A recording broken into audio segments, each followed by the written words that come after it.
venho à tribuna para fazer um registro de uma excepcional audiência que acabo de ter, acompanhando o governador Tião Viana, meu irmão, ex-senador, e que com tanta dedicação governa o Acre, e o senador Aníbal Diniz. Nós tivemos uma audiência com a senhora presidenta da República, a senhora Dilma Rousseff. Foi quase 1 hora de conversa sobre o Brasil e sobre o Acre. O governador Tião Viana foi agradecer à presidenta Dilma, e nós estávamos juntos com ele, pela atenção, pela maneira carinhosa, a atenção e o comprometimento que ela tem com o desenvolvimento do Acre. Um apoio que tem dado na consolidação da infraestrutura do Estado, na conclusão da BR-364, na infraestrutura que temos do programa de água e esgoto no Acre, saneamento básico, e especialmente no programa da Cidade do Povo. O governador Tião Viana mostrou, entregou CDs, nós conversamos longamente sobre a experiência de saúde, de educação e de habitação do Acre. O senador Aníbal estava com um conjunto de fotografias, tratamos da ponte do Rio Madeira, porque não tem sentido, quantos discursos já fiz aqui da tribuna, requerimentos apresentados, audiências com colegas tanto aqui do Senado como da Câmara. Agora mesmo está no Acre surgindo um movimento que vem com o próprio líder do governo na frente,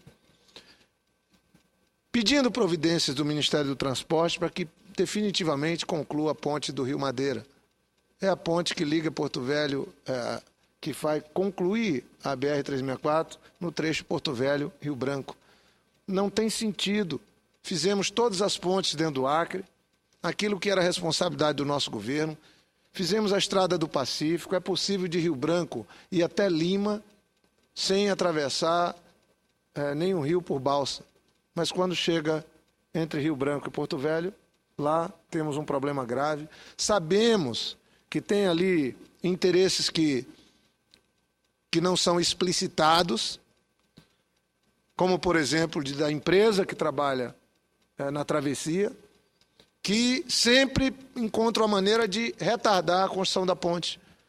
E como é um trecho após Porto Velho, já quase na fronteira com o Acre, termina que nós não podemos intervir porque não é no Acre. E, de fato, ao longo desses anos todos, o Estado de Rondônia não conseguiu também fazer a pressão necessária, mas a obra está na responsabilidade do DENIT. Então é óbvio que nós temos que cobrar. A presidenta Dilma ligou na mesma hora para o ministro Paulo Passo, e ele, obviamente, que deu a explicação que o projeto está sendo refeito, que a licitação está sendo refeita, mas tem mais de 15 anos que nós estamos à espera dessa obra. Já concluímos, e certamente agora a última etapa da BR-364, o governador Tião Viana está concluindo, depois do trabalho intenso do governador Binho, e nós ainda deixamos para trás, ficou lá em Rondônia, algo que estrangula a BR, que dificulta, que tem períodos que você tem mais de 1.000 caminhões nessa travessia, principalmente agora no período quando as águas estão mais baixas.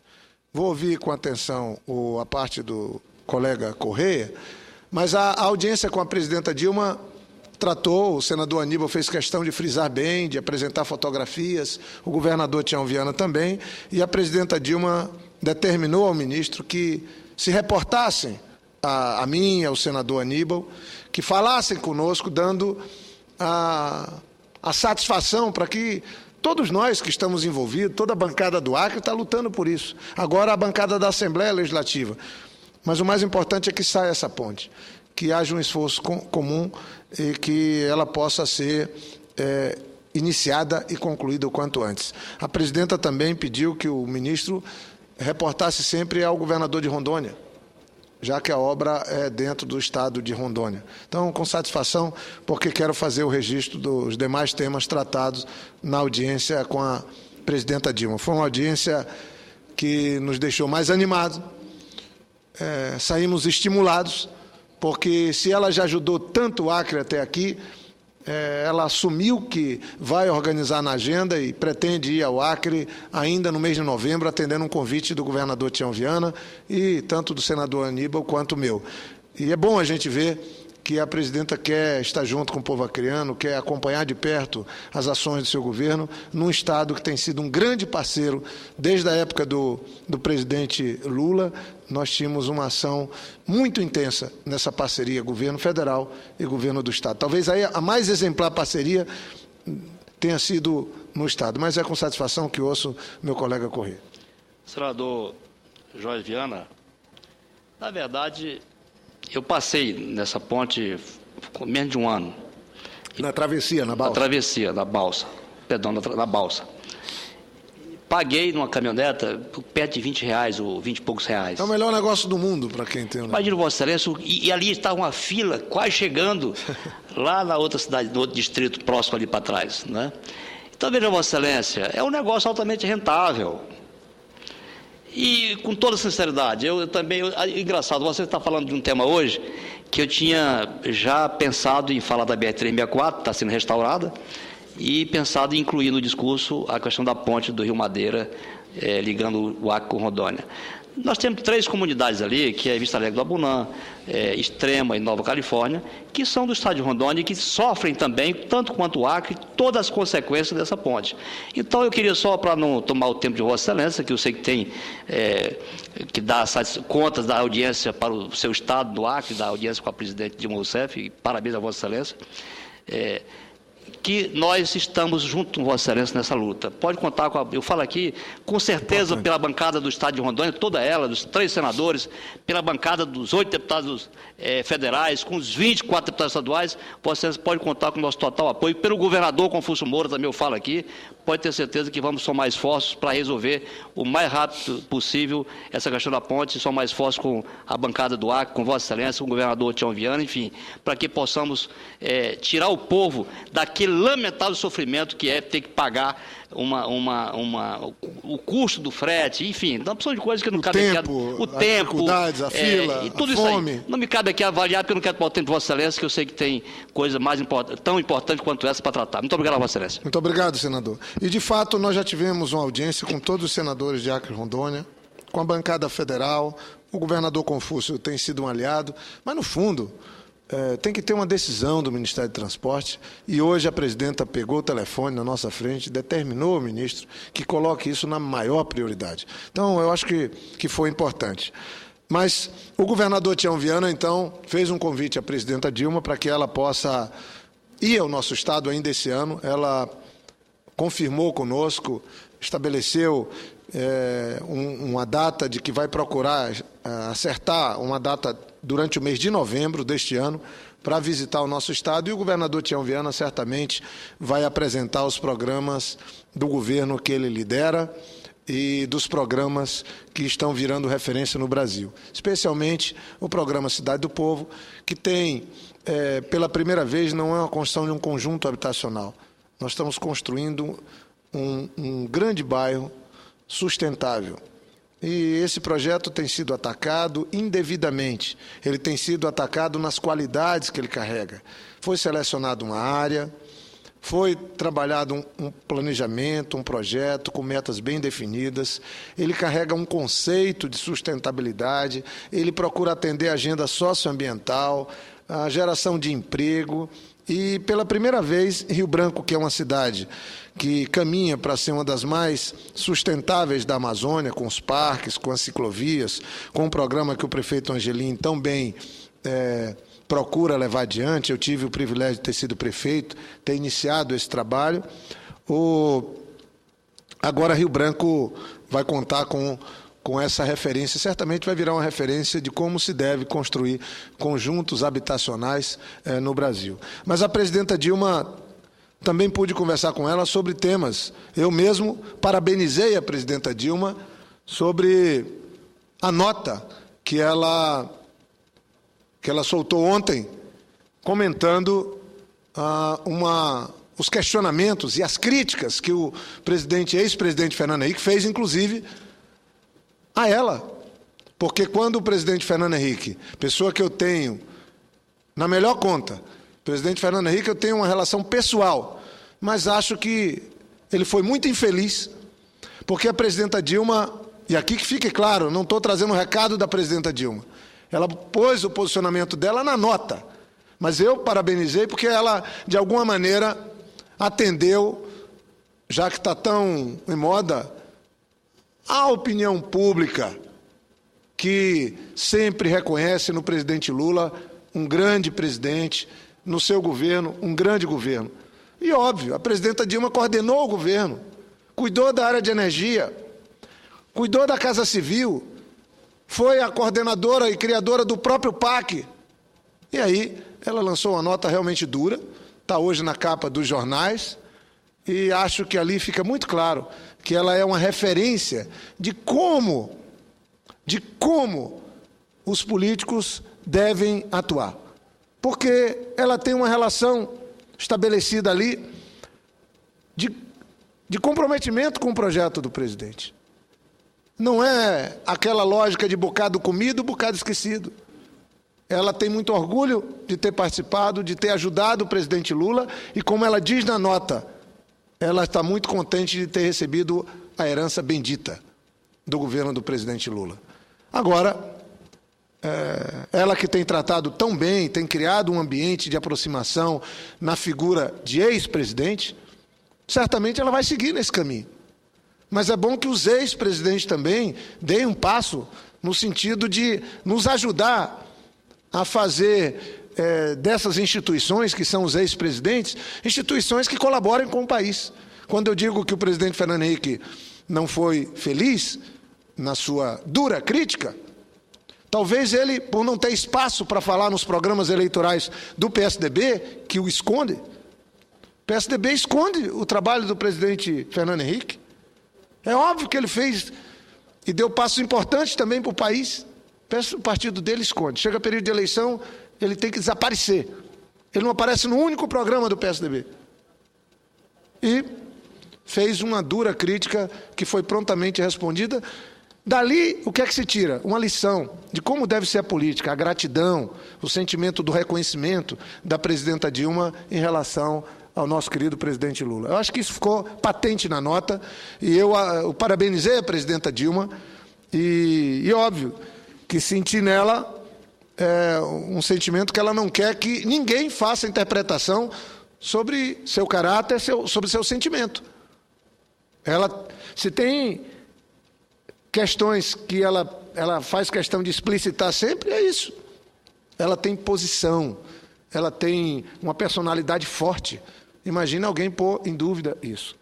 Mas também pude rapidamente conversar com a presidenta sobre o famoso bilhetinho. E cumprimentei a presidenta pelo bilhetinho. Ela disse: eu li os jornais, sabia que não tinha um acordo do governo, e questionei as ministras como é que estão dizendo que tem um acordo se não houve. Eu fiz um artigo no jornal, publicado no jornal O Globo de hoje, tinha feito um discurso exatamente nessa tribuna aqui, na manhã daquele dia do famoso bilhetinho, onde eu deixei claro, lendo aqui as manchetes dos jornais, que estava tendo um equívoco. Os jornais estavam dizendo que tinha tido um acordo entre o governo e os membros da comissão, e não tinha tido acordo nenhum. Aliás, o governo tinha uma posição explícita. Eu participei de algumas reuniões do Palácio e eram claras: não há negociação, porque já está desfigurada a medida provisória, e o que foi feito na medida provisória é inaceitável. E eu, senador Luiz Henrique, que estava aqui também, Bom Gás, outros colegas, Márcio Macedo, o próprio Rodrigo Hollenberg, nos ajudou muito, senador Aloysio Nunes e tantos outros, a encontrar um entendimento entre parlamentares para desfazer uma votação e evitar outras. Para fazer isso, tem que ter unanimidade dos membros das comissões mistas. Ora, uma comissão mista, o nome já diz, é muito complicado. Senadores e deputados. Pessoas com posições muito claras, ao longo de toda a sua vida, num tema que envolve interesses explícitos e interesses não explícitos, que é a questão do Código Florestal. E lá trabalhamos. Lembro bem, já me recuperei, senadora Lides, mas fiquei 2 dias sem almoçar. Toda vez que eu vou trabalhar com o Código Florestal, fico sem comer. Mas nós conseguimos fazer um entendimento, o possível, para evitar um desastre. refizemos a votação, evitamos os novos destaques e votamos um texto que é óbvio, não passa do razoável. Agora, o texto votado, ele primeiro evita que se caia num abismo. Não se saiba mais o que fazer com os agricultores, pequenos, médios e grandes, com a legislação ambiental do Brasil. Então não tinha sentido caducar a medida provisória. Tinha que ser votado. Ela agora, certamente, está, me parece, entrando na pauta da Câmara quarta-feira. Amanhã, ela precisa passar no plenário da Câmara e passar no plenário do Senado. E eu, inclusive, usando as redes sociais, que estou estreando fazem não mais que 3 meses, pus lá um Twitter. Nem tudo que se vota no Congresso, e ali era uma comissão do Congresso, porque tinha deputados e senadores, nem tudo que se vota no Congresso é por ordem do governo ou por acordo com o governo. Medida provisória, apreciar medida provisória, editar medida provisória é prerrogativa do Executivo. Votar medida provisória é prerrogativa do Congresso. E as regras mudaram com a decisão do Supremo. Medida provisória agora tem que ser apreciada numa comissão mista. Então, senhor presidente, na conversa com a presidenta ficou muito claro. Primeiro que ela estava certa quando questionou. As ministras Ideli e Isabela também. Porque elas não tinham participado de nenhum tipo de acordo. Mas acho que houve aí uma falha dos companheiros da imprensa. Tem-se uma mania que qualquer decisão do Congresso foi o governo que mandou ou foi o governo que acordou. E deram uma barrigada. Foi um entendimento por unanimidade entre parlamentares. E eu acho que foi importante ter sido feito esse entendimento, porque com esse entendimento a gente não caiu num abismo. A medida provisória vai ser apreciada, o relatório do senador Luiz Henrique, na Câmara, no plenário e aqui no Senado, e depois vai para a presidenta, que pode sancionar, pode vetar, aí é outra prerrogativa de quem lidera um outro poder. Então, eu, inclusive, destaco aqui no artigo de hoje, Jornal o Globo, que eu peço a Vossa Excelência, senhor presidente, que peça a transcrição na íntegra do artigo do Jornal o Globo, onde conta um pouco essa história do Código Florestal. Não tenho dúvida que estamos tratando de um código da maior importância para o nosso país, para o presente e para o futuro. O primeiro código foi feito em 1934, quando o Brasil estava destruindo a Mata Atlântica. Era uma tentativa de pôr freio. Não puseram, sobrou 6% da Mata Atlântica. O segundo foi feito para que esse desastre não acontecesse no Cerrado e na Amazônia. Nós tivemos um desastre na década de 70, na década de 80, logo após a votação do Código. Também não resolveu. O desmatamento só começou a cair fortemente, e aí, louve-se aí, a atitude do presidente Fernando Henrique, que em 2001 baixou uma medida provisória que naquela época era impositiva, aumentando a área de reserva legal nos biomas brasileiros. Mas com o presidente Lula, com a ministra Marina, no Ministério do Meio Ambiente, nós inauguramos, pela primeira vez, uma diminuição do desmatamento no Brasil. E hoje o Brasil reúne crescimento econômico, inclusão social, aumento da produção, aumento da produtividade e queda no desmatamento. Então, a destruição, o desmatamento não é aliado da agricultura, dos produtores. O aliado da agricultura e dos produtores é o meio ambiente. Quando ele é cuidado, a gente tem mais produção e maior produtividade. É o maior aliado que os produtores podem ter. A área, o passivo ambiental brasileiro, passa de 80 milhões de hectares. São mais de 40 milhões de hectares de reserva legal, que foi desmatada ilegalmente, e mais de 40 milhões de hectares que foram desmatados ilegalmente dentro daquilo que é mais sensível, que são as áreas de preservação permanente. Então, para concluir, senhor presidente, agradeço a compreensão de Vossa Excelência, dizer que o Brasil tem que sair dessa política do faz de conta. Com 80 milhões de hectares sendo usadas em áreas ilegais, alguns falaram é simples, muda a lei e fica todo mundo legalizado. E nós estamos querendo, não é isso. Nós estamos querendo construir uma lei que possa estender a mão para quem queira se legalizar, mas ao mesmo tempo a gente tem nós temos aí um processo educativo, um processo que possa garantir que a lei seja cumprida. Então, a posição da presidenta Dilma, por exemplo, em favor do meio ambiente, está clara na MP 571. Seu gesto de estender a mão aos produtores rurais, especialmente aos pequenos, não garantiu, contudo, a aprovação do texto original. A ausência dos movimentos ambientais é evidente. Toda votação importante de lei ambiental no Brasil teve grande mobilização do movimento ambiental brasileiro. Dessa vez não tivemos. Ora, não tivemos, e isso facilitou a vida daqueles que querem uma legislação ambiental frouxa. Foi uma perda indireta. Lamentável a ausência do movimento ambiental brasileiro. Nós que já não tínhamos votos, tivemos mais dificuldades ainda. Sem articulação e sem voto, como não tem a causa ambiental, não tem voto aqui, eu e o senador Luiz Henrique, o deputado Bongás e outros bons senadores, senadoras, deputados e deputadas, tivemos muita dificuldade. Mas, enfim, agora a matéria está no soberano plenário da Câmara, no soberano plenário do Senado, e queria só, por último, senhor presidente, informar que agora mesmo está ocorrendo uma solenidade, agradecendo a compreensão de Vossa Excelência, no Panteão da Democracia, onde temos aí os heróis nacionais no Congresso Nacional. Estamos tendo a inclusão do companheiro Chico Mendes como herói da pátria, no dia de hoje, que junto com os seringueiros, junto com Plácido de Castro, faz parte agora dos heróis da pátria. Então fica aqui esse registro e saio daqui para ir agora ainda pegar um pouco dessa solenidade. Mas agradeço e, por fim, agradeço muito a presidenta Dilma pela maneira amiga que tem sido do Acre, pelo apoio que tem dado ao governador Tião Viana e pela maneira como tem governado o Brasil. A presidenta Dilma conquistou quem não votou nela. Ela afirmou a posição de quem trabalhou para que tivéssemos a primeira mulher dirigindo o Brasil, orgulho a todos nós, mas o melhor é que depois de 1 ano e meio de governo, ela conquistou quem não tinha votado nela, como é o caso do Acre.